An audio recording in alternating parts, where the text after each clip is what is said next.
नमस्कार. मालिकेच्या आजच्या भागामध्ये आपल्याला पाहायला मिळणार आहे फायनली सुकन्याला समजणार आहे की तिने ज्या मुलीला अपघातातून वाचवलेला आहे ती मुलगी म्हणजेच कला आहे हे सत्य तिच्या समोर येणार आहे. त्याचबरोबर आता अद्वैतचा जीव कसा वाचवणार, बाकीच्या सगळ्या गोष्टींचा उलगडा कसा होणार आहे, रोहिणी राहुलची कशी वाट लागणार ते आपण पाहणार आहोत.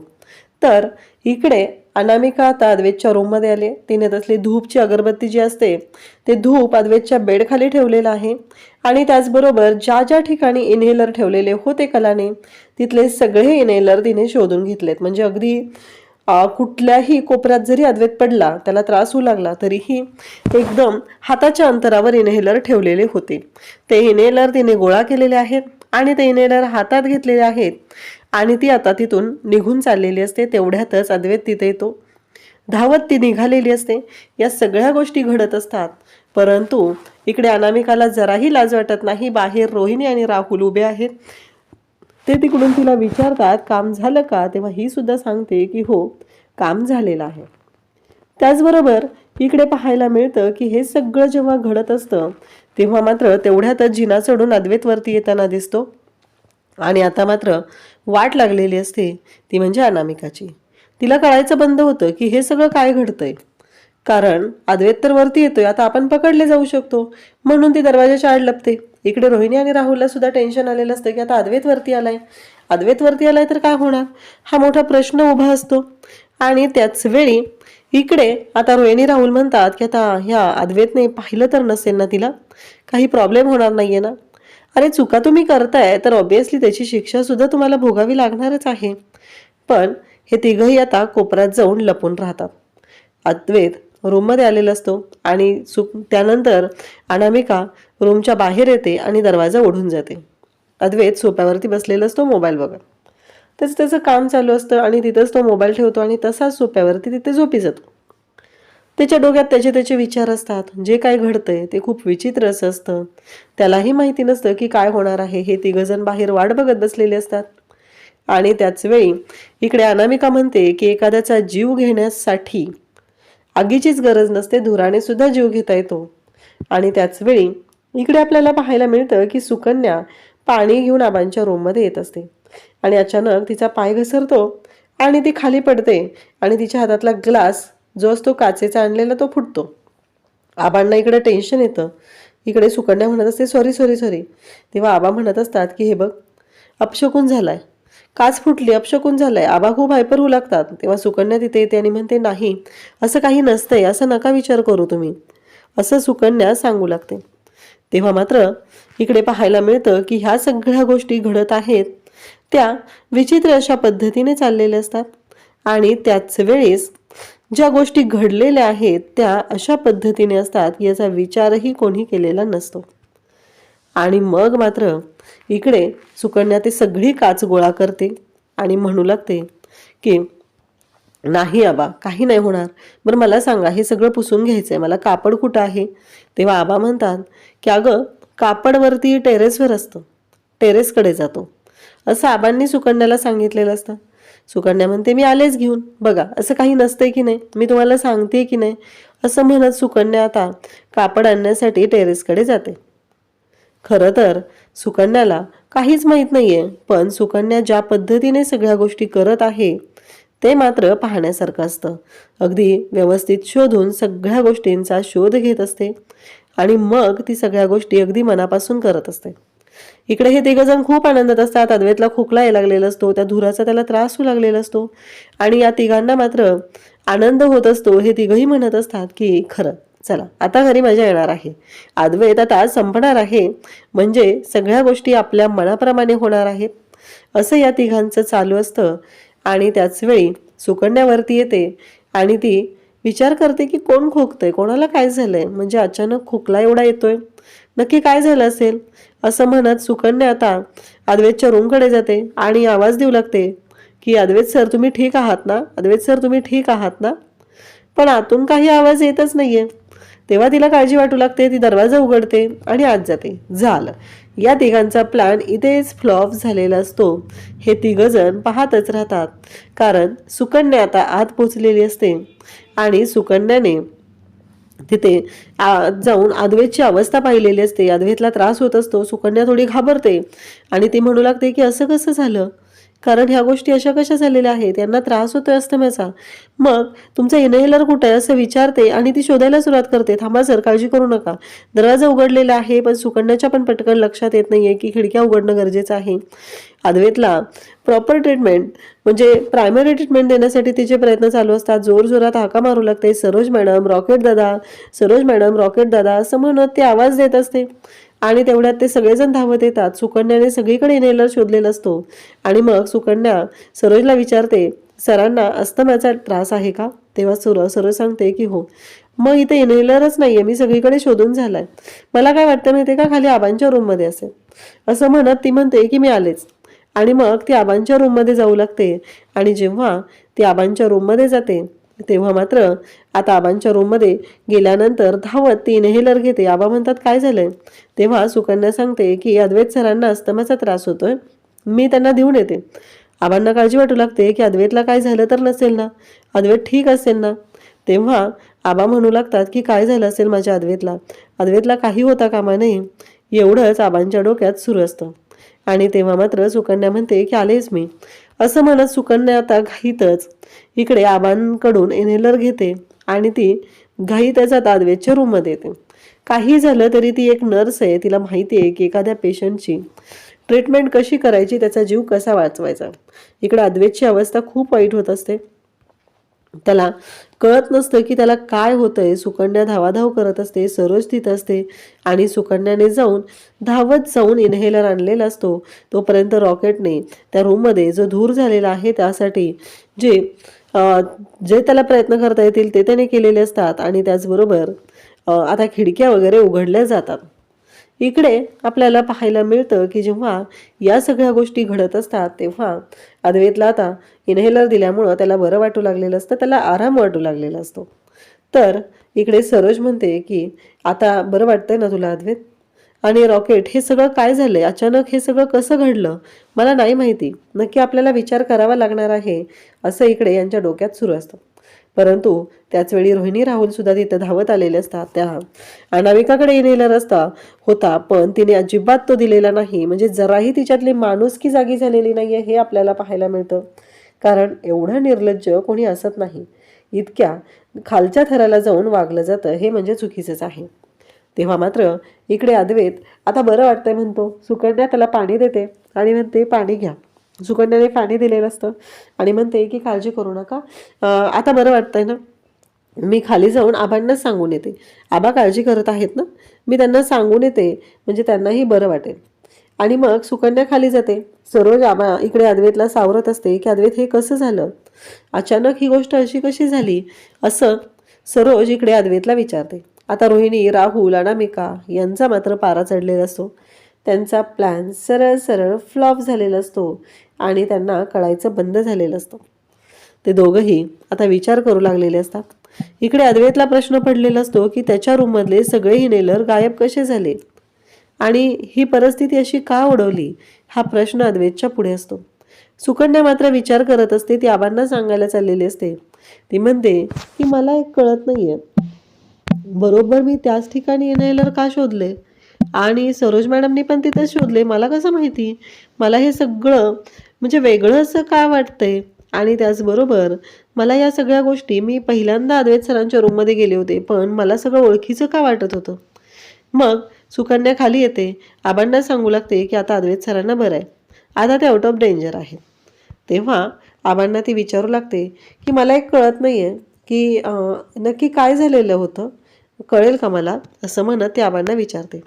तेव्हा आबा सांगू लागतात की अगं माझी नातसून म्हणजे अद्वैतची बायको कला, तिने आहे ना सगळ्यांच्या रूममध्ये म्हणजे अद्वैतला अस्थमाचा त्रास आहे ना, मग त्याला गरज लागली की त्या क्षणी इनहेलर त्याच्याकडे पोहोचला पाहिजे म्हणून तिने सगळ्यांच्या रूममध्ये इनहेलर ठेवलेले. अगदी तिला जिथे ठेवता येईल त्या प्रत्येक ठिकाणी तो इनहेलर आहे. परंतु आज ती म्हणते की मला अद्वैत सरांच्या रूममध्ये ना इनहेलरच सापडला नाही. मी सगळीकडे शोधण्याचा प्रयत्न केला. आणि मग आबा सांगू लागतात, अगं अद्वैतची बायको तुळशीच्या लग्नाच्या बरोबर 3 दिवसांनी त्यांचं लग्न होतं. ते दोघंही पुन्हा लग्न करणार होते. पण अचानक तिचा अपघात झाला आणि मग सुकन्या म्हणू लागते, काय सांगताय तुम्ही हे? तिला पण तेच आठवत असतं की ती म्हणते की हो, बरोबर म्हणजे त्याच दिवशी आणि लग्नाचीच साडी होती तिच्या अंगावरती आणि तिचा अपघात झालेला होता, त्या मुलीला मी वाचवलं होतं, हे सुकन्याला आठवत असतं. सुकन्या म्हणते, मी ज्या मुलीला वाचवलेलं ती हीच तर मुलगी नाही आहे ना, म्हणजे ती कलाच तर नाही आहे ना. ह्या गोष्टींचा विचार आता सुकन्या करू लागलेली असते. तेव्हा आबासुद्धा म्हणत असतात की हो. आणि मग ती आबांना विचारत असते, अपघात कुठं झाला, काय झालं, तिला ते आठवत असतं. आणि तेवढ्यात अद्वैत सुद्धा तिथं आलेला असतो. आणि इकडे तिला आठवत असतं की त्या मुलीच्या अंगावर पण नवरीची साडी होती, छान तयार झालेली होती ती, आणि मी तिला वाचवलेलं होतं, असं इकडे सुकन्या बोलत असते. नक्की काय आहे या सगळ्याचा अर्थ, हा विचार तिचा चालू असतो. त्यासोबतच इकडे आपल्याला पाहायला मिळतं की ह्या सगळ्या गोष्टी घडत असतात तेव्हा हे सगळं जेव्हा चालू आहे आणि त्याच वेळी आबा तिला सांगत असतात, तेवढ्यात अद्वैत तिथे येतो आणि अद्वैत म्हणू लागतो की तुम्हाला जर काही लागलं तर रॉकेटला वगैरे सांगा, तुमची सोय गेस्ट रूममध्ये केलेली आहे. हे ऐकल्यानंतर इकडे रॉकेटला सांगा म्हणल्यावर ती म्हणते की चालेल. मग आता गेस्ट रूममध्ये जायला सांगितलेलं असतं आणि सुकन्याला तो जाताना म्हणतो की थँक्यू. आणि मग मात्र हे सगळं जेव्हा घडत असतं तेव्हा सुकन्या आबांना सुद्धा बाय म्हणते आणि काही लागलं तर सांगा असं म्हणत ती गेस्ट रूममध्ये जाते. आता मात्र इकडे अद्वैत आणि त्याचबरोबर आबा बोलत असतात. अद्वैतला आबा म्हणतात की काय झालं अद्वैत, हे आज सगळं कशाने घडलं, ह्या सगळ्या गोष्टी काय कारण होतं हे सगळं होण्यामागं, असं आबा विचारू लागतात. तेव्हा मात्र अद्वैत म्हणतो, नाही माहिती, पण गेला असता जीव तरीही चाललं असतं, एवढा काही फरक पडला नसता, असं म्हणत इकडे अद्वैत आबांना सांगत असतो. तेव्हा मात्र आबा म्हणत असतात की पण कळतंय का अद्वैत, असं नाही बोलायचं पुन्हा, काहीही झालं तरीही एक गोष्ट तुझ्या लक्षात येते का, की बघ ना तू आता किती महत्त्वाच्या गोष्टी आहेत. अरे तुला जर काय झालं तर आमचं काय होईल याचा विचार केलायस का तू, असं म्हणत इकडे आता अद्वैतला आबा समजवत असतात. इकडे सुकन्या रूममध्ये असते आणि सुकन्या म्हणत असते की एक गोष्ट कळत नाहीये की मला काहीतरी वेगळं का जाणवतंय आणि ह्या गोष्टी अशा का होत आहेत सगळ्या, असं म्हणत सुकन्या त्याच गोष्टींचा विचार करत असते. तेव्हा मात्र सुकन्याच्या डोक्यात एकच चालू असतं की ती तीच मुलगी नसेल ना, कारण जेव्हा जेव्हा अद्वैत सर माझ्या समोर येतात तेव्हा माझ्या बाबतीत हे सगळं असं का होतंय आणि ह्या सगळ्या गोष्टी अशा का घडतात आणि या सगळ्याचा काय संबंध आहे, असं मात्र इकडे सुकन्याच्या डोक्यात सुरू असतं. रोहिणी आणि त्याचबरोबर इकडे अनामिका, राहुल हे सगळे चिडलेले असतात, त्यांची सगळ्यांची चिडचिड सुरू झालेली असते आणि त्यांना मात्र कळतच नसतं की ह्या सगळ्या गोष्टी काय होणार आहेत. आणि त्यावेळेस मात्र इकडे रोहिणी म्हणत असते की काय तू का थांबली नाहीयेस, तू तिथे थांबली असती तर त्या नर्सला तिथून हाकलता आलं असतं, तू तिथून निघूनच का आली, काय संबंध तू तिथून निघून येण्याचा, असं म्हणत इकडे रोहिणी तिला ओरडायला सुरुवात करत असते, तुझ्यामुळे झाले आणि आपले सगळे प्लॅन फ्लॉप होत जात आहेत, या सगळ्याला जबाबदार सुद्धा तू आहेस, तू तू सगळं हे केलेलं आहेस म्हणून या सगळ्या गोष्टी घडत आहेत, असं ती ओरडत असते. आणि सगळं ब्लेम, सगळ्या गोष्टीचा ब्लेम जो आहे तो मात्र इकडे अनामिकाला देत असते. इकडे विचार करत असते ती सुकन्या. त्यावेळेस हिचं म्हणणं चाललेलं असतं ते म्हणजे की काहीही झालं तरीही आत्ता ह्या गोष्टी ज्या घडत आहेत ना त्या थोड्या विचित्र पद्धतीने चाललेल्या असतात. आणि त्याच वेळेस आता सुकन्याच्या जवळ जो मोबाईल असतो तिच्या पर्समध्ये कलाचा मोबाईल आहे, तिने तो मोबाईल तिच्या पर्समध्ये टाकलेला होता जेव्हा कलाला हॉस्पिटलला न्यायचं होतं तेव्हा. आणि मग मात्र इकडे ह्या सगळ्या गोष्टी सुरू झालेल्या असतात आणि नेमकं इकडे रोहिणी सुद्धा तेच म्हणत असते की काहीही झालं तरीही तो जो मोबाईल आहे तो अद्वैतच्या किंवा घरातल्या कोणाच्याही हाती लागता कामा नये. तो जर मोबाईल त्यांच्या हाती लागला तर मात्र खूप अवघड होणार आहे आणि सगळ्या गोष्टी निस्तरणं खरंच अवघड होऊन बसणार आहे, हे तिच्या डोक्यात सुरू झालेलं असतं. दुसऱ्या दिवशी आता दत्त जयंतीचा प्रोग्राम असतो, सुकन्या आलेली असते. आबा म्हणतात ये ना. मग सुकन्या आत येते, आबांना म्हणते की मी मदत करू लागू का, तेव्हा आबा म्हणतात हो चालेल. सुकन्या जाते, अगदी कला कशी धावत पळत यायची, सगळ्या कामात मदत करायची, सगळ्यांना काय हवं नको ते पाहायची आणि त्या पद्धतीने आता सुकन्याचं सुद्धा चाललेलं असतं.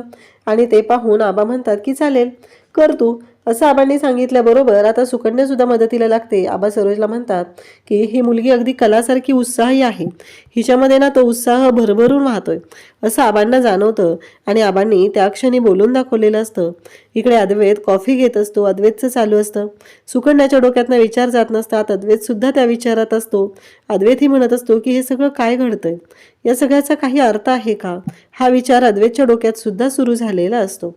आणि त्याच वेळेस इकडे पाहायला मिळतं ते म्हणजे आता आबा त्याचबरोबर सरोज सगळेजण तिथे बसलेले आहेत. सगळ्यांचं काम सुरू आहे. त्या पद्धतीने सगळेजण पाहत आहेत नक्की काय होणार आहे, गोष्टी कशा करायच्या आहेत, हे सगळं चालू आहे.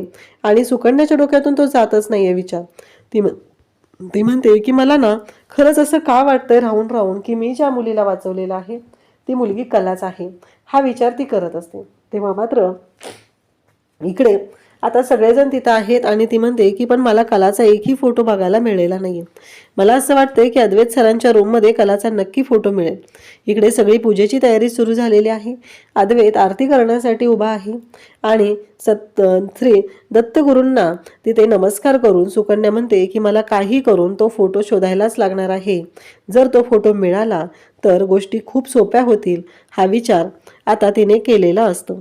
त्यासोबतच इकडे पाहायला मिळतं की हे सगळं जेव्हा घडत आहे तेव्हा आता ज्या गोष्टी चालू झालेल्या असतात, सुकन्याने विचार केलेला असतो, त्या कशा पद्धतीने मॅनेज करायच्या आहेत या सगळ्या गोष्टींचा विचार तिने केलेला असतो. आणि सगळे बाहेर पूजा करतायत तोपर्यंत सुकन्या वरती अद्वैतच्या रूममध्ये जाण्याचं ठरवते, कारण सगळे पूजा करण्यात बिझी आहेत. तीच एक संधी आपल्याला मिळणार आहे असं सुकन्याला वाटत असतं. आणि सुकन्याने आज ठरवलेलं असतं की काहीही झालं तरीही आज मला शोध घ्यायचाच आहे आणि ठरवायचं आहे की नक्की काय चाललेलं आहे, नक्की कोण आहे ती मुलगी.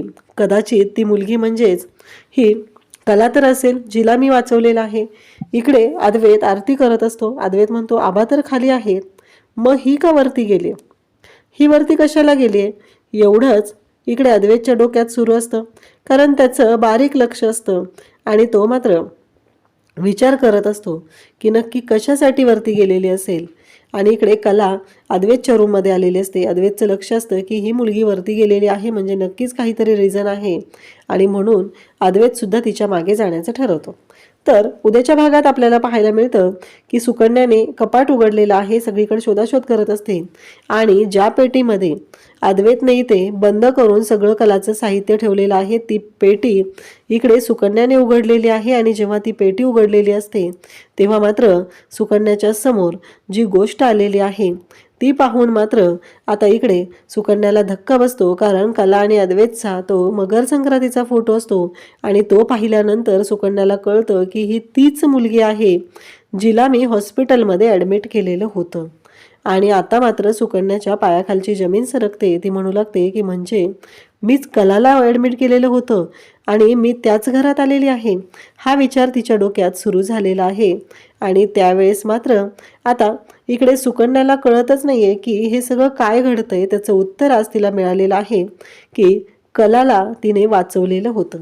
आणि तेवढ्यात अद्वैत तिथे येतो आणि अद्वैत म्हणतो माझ्या रूममध्ये येऊन हे सगळं काय चाललंय, माझ्या वस्तूंना हात लावायची हिंमत कशी झाली, this is your none of your business असं म्हणत अद्वैत ओरडायला सुरुवात करतो.